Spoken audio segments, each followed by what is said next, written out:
पाकिस्तान में ख़वातीन और मर्द को तलाक़ के बाद कौन कौन सी ऐसी फैसिलिटीज़ हैं जो उनको मिलती हैं, कौन कौन से लॉज़ हैं जो मतलब उसके तहत वो अपनी चीज़ों के हक़ के ऊपर बात कर सकते हैं?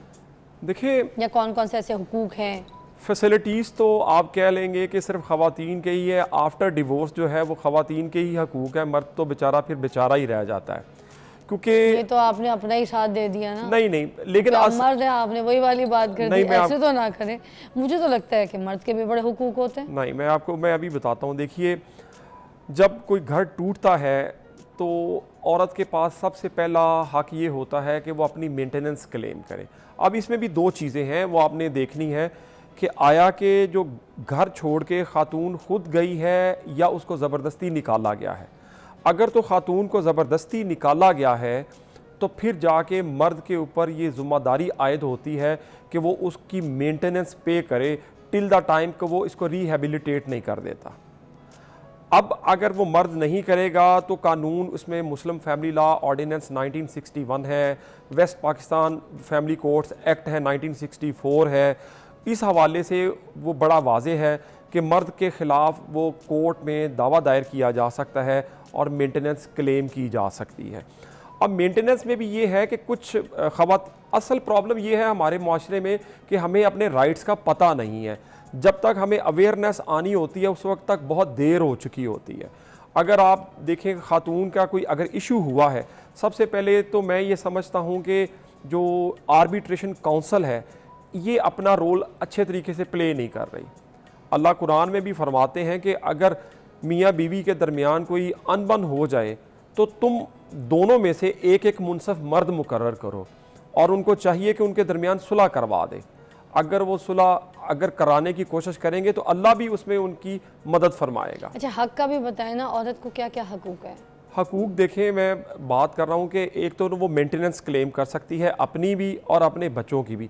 वो तो हो गया। और मेंटेनेंस में ये खाली ये नहीं है कि प्रेजेंट मेंटेनेंस या फ्यूचर मेंटेनेंस है, वो पास्ट मेंटेनेंस भी क्लेम कर सकती है। पास्ट मेंटेनेंस मतलब? पास्ट मेंटेनेंस मुराद ये है कि अगर जब निकाह में साथ रह रही नहीं नहीं नहीं, देखिए जब उसको घर से निकाला, अब देखिए निकाह में जब उसके साथ रहती हैं वो जाहिर बात है कुछ ना कुछ तो वो खाती पीती है ना, तो जिंदा रहती हैं। ऐसे तो नहीं ना होता। लोग अक्सर कह देते हैं जी मुझे पहले दिन से ही उन्होंने कुछ ही नहीं दिया, तो ये तो बिल्कुल बात एग्जैजरेशन है और कुछ नहीं है। जब उसको घर से निकालते हैं, आप ज़बरदस्ती निकाल देते हैं, उस वक्त जब उसको आप फोर्स करते हैं कि वो आपको छोड़ दे। अब ये भी दो चीज़ें हैं ना, एक तो होता है कि ज़बरदस्ती निकाल देना और एक है आप उसको इस हद तक मजबूर कर दें कि वो उसको जाना पड़े। उसको अपनी लाइफ का थ्रेट है, उसको साइकोलॉजिकल इश्यूज हो रहे हैं, उसको मेंटल टॉर्चर है बहुत ज़्यादा। अगर वो छोड़ देती है घर तो फिर जाके मर्द को वो मेंटेनेंस पे करनी पड़ेगी। अब अगर ख़वातीन 3 साल हो गए हैं उसको गए हुए, वो मसालत की कोशिशें हो रही हैं, अगर दोनों तरफ से बिल्कुल डेड लॉक है, वो नहीं हो रहा, तो ऐसी सूरत में जो खातून है वो अपना पास्ट मेंटेनेंस भी क्लेम करेगी जी मुझे अरसा 3 साल से लेके और मुझे फ्यूचर जब टिल द टाइम ये मुझे रिहेबिलिटेट नहीं करेगा तो मुझे मेंटेनेंस दिलाई जाए। एक केस में तो अदालत ने पिछले 30 साल की मेंटेनेंस खातून को दिलवाई थी, लेकिन अब ये 30 साल की। एक कॉल ले लेते हैं, प्रोग्राम में शामिल करते हैं। सिदरा की लाहौर से कॉल है। अस्सलाम वालेकुम सिदरा। वालेकुम अस्सलाम जी, क्या कहेंगे सिदरा? मैं आपका शो देख रही थी तो उसमें तलाक के अबाउट बात की जा रही थी आज जी। तो मेरा सवाल ये है कि इस्लाम मर्द को 4 शादियों की इजाजत देता है और इस्लाम मर्द को 4 शादियों की इजाजत देता है? ऊंचा बोलिएगा जी। मैं कह रही हूँ कि इस्लाम मर्द को 4 शादियों की इजाजत देता है। ठीक है, वो एक लिहाज से देखा जाए तो ठीक है मर्द के लिहाज से, लेकिन जो पहली बीवी होती है उसके जो एहसास हैं, जो उसके जज्बात हैं, उनसे क्या गुजरती है। ठीक है, इस्लाम तो यही देगा कि सब्र करें, सब्र का फल अजीम है, लेकिन नफ्सियाती और जज्बाती एहसास को मद्देनजर रखते हुए हमें क्या करना चाहिए, मतलब हम अपने आप को कैसे, मतलब आप सिंपल एज दैट आप हुकूक का पूछ रही है ना मेरी बहन? पहली तो बात यह है कि ये इतना आसान नहीं है कि मर्द शादियों पे शादियां किए जाए। अगर मर्द ये दुरुस्त है कि इस्लाम में 4 शादियों की इजाज़त है, लेकिन उसकी भी कुछ कंडीशंस हैं कि वो उनके दरमियान इक्वालिटी कर सके। इक्वालिटी की सूरत में ये है कि अगर मर्द दूसरी शादी करना चाहता है तो पहले उसको यूनियन काउंसिल से प्रायर परमिशन लेनी पड़ेगी, या अपनी जो फर्स्ट वाइफ है उससे रिटर्न परमिशन लेनी पड़ेगी। जब रिटर्न परमिशन भी आप ले लेंगे, फिर भी आप उसको यूनियन काउंसिल में आप अप्लाई करेंगे और यूनियन काउंसिल से आप सर्टिफिकेट लेंगे ऑफ परमिशन कि मैं दूसरी शादी कर लूँ। अगर इन केस वो मर्द ऐसा नहीं करता तो औरत के पास कानून बिल्कुल उसको रास्ता देता है कि वो जाए और फैमिली कोर्ट में उसके अगेंस्ट एक प्राइवेट कंप्लेंट है वो फाइल कर दे। वो प्राइवेट कंप्लेंट फाइल कर देगी जिसमें उस मर्द को 1 साल सज़ा और 5 लाख रुपए तक जुर्माना हो सकता है, उसको कैद की सज़ा हो सकती है। लेकिन बात यह है कि ये हमें अपने हकूक़ से आगही नहीं है। अगर आगही हो तो इस तरीके से वो प्रैक्टिस रिपीट ना हो। दूसरी बात यह है कि अगर एक से ज़ायद इजाज़त मिल भी गई है, शादियां हो भी गई हैं, तो फिर दूसरी सूरत में यह है कि वो उस दोनों के दरमियान उसको इक्वालिटी करनी पड़ेगी।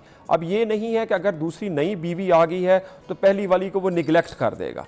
उसको कानून ये कहता है कि अगर वो निगलेक्ट करता है तो वो पहली बीवी या अगर दूसरी बीवी वो समझता दोनों को निगलेक्ट कर रहा है तो दोनों मिलकर उनके खिलाफ फैमिली कोर्ट में जाके वो दावा दायर कर सकती हैं और दावा दायर करके उसको मेंटेनेंस क्लेम कर सकती हैं, उससे अपने डावरी आर्टिकल्स वापस मांग सकती हैं और उसको फोर्स कर सकती हैं कि वो उनको अलग-अलग भी रखे। क्योंकि कानून ये कहता है कि अगर तुम्हें शादियां करने की इतनी ज़्यादा जल्दी है तो फिर तुम्हें उनको जो लाइवलीहुड है, जो उनका लाइफस्टाइल है, वो भी मेंटेन करके दो।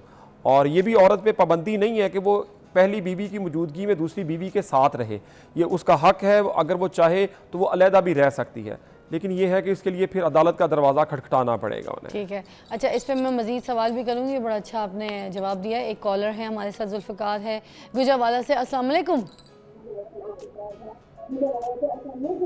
वालेकुम सलाम जी। टीवी का वॉल्यूम तुसी कम कर लियो ते कट कर लियो तो मैनू आवाज़ नहीं चंगी आएगी तुहाडी।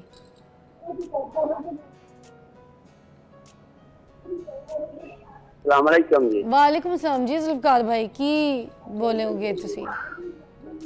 मैडम मेरा सवाल ना सीना करने वाला है कि मेरी मशीरा नूं 2-2.5 साल हो गए ते अगे हाँ जी, तो केस किया ही वकील ने शुरू कर देना कि चलो कोई खर्चा बच्चियां ने 2 ते लग जाए, लेकिन उन्हें कोई सही कार्रवाई नहीं की वकील ने, तो हुण बाहर चला गया है।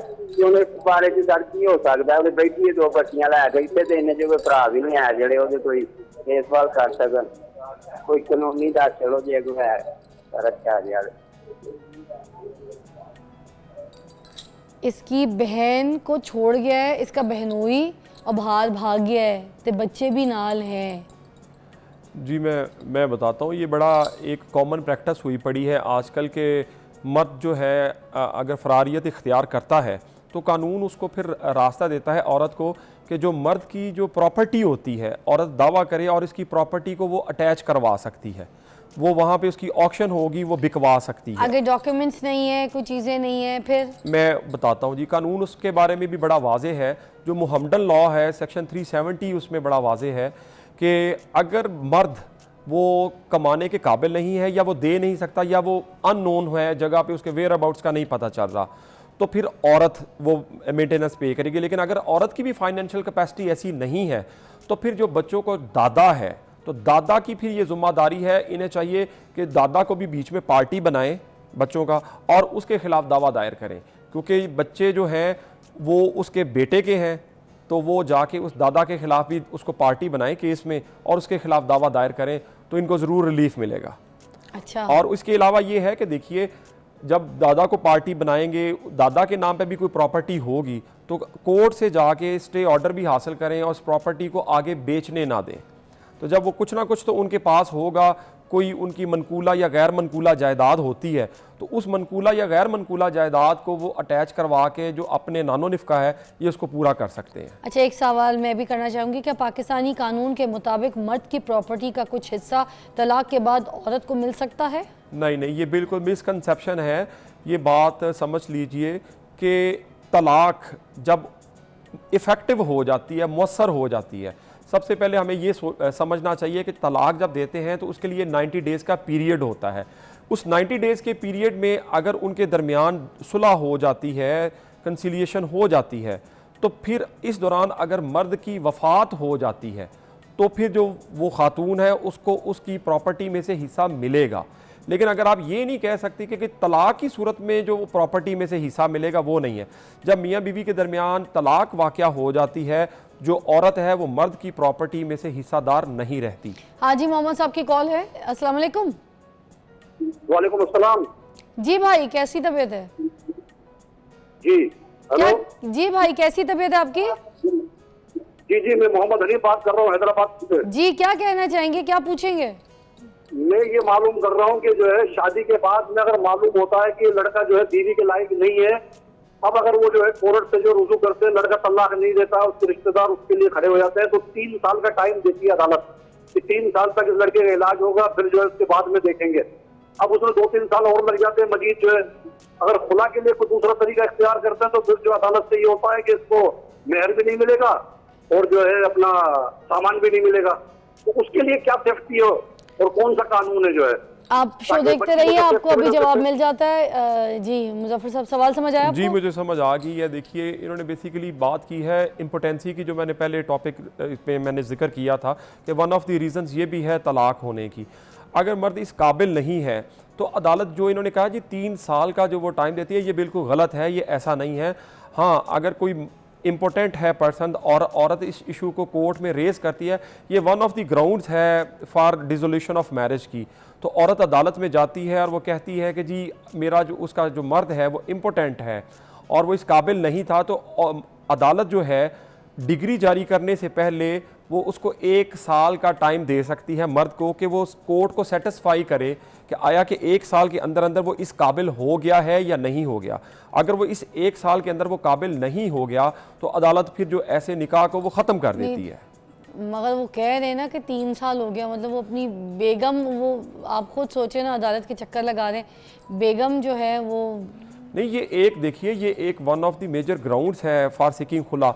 और जहाँ पे खुला, देखिए खुला में भी ऐसा नहीं है, इस पे अब फेडरल शरीयत कोर्ट का भी एक फ़ैसला आ चुका हुआ है।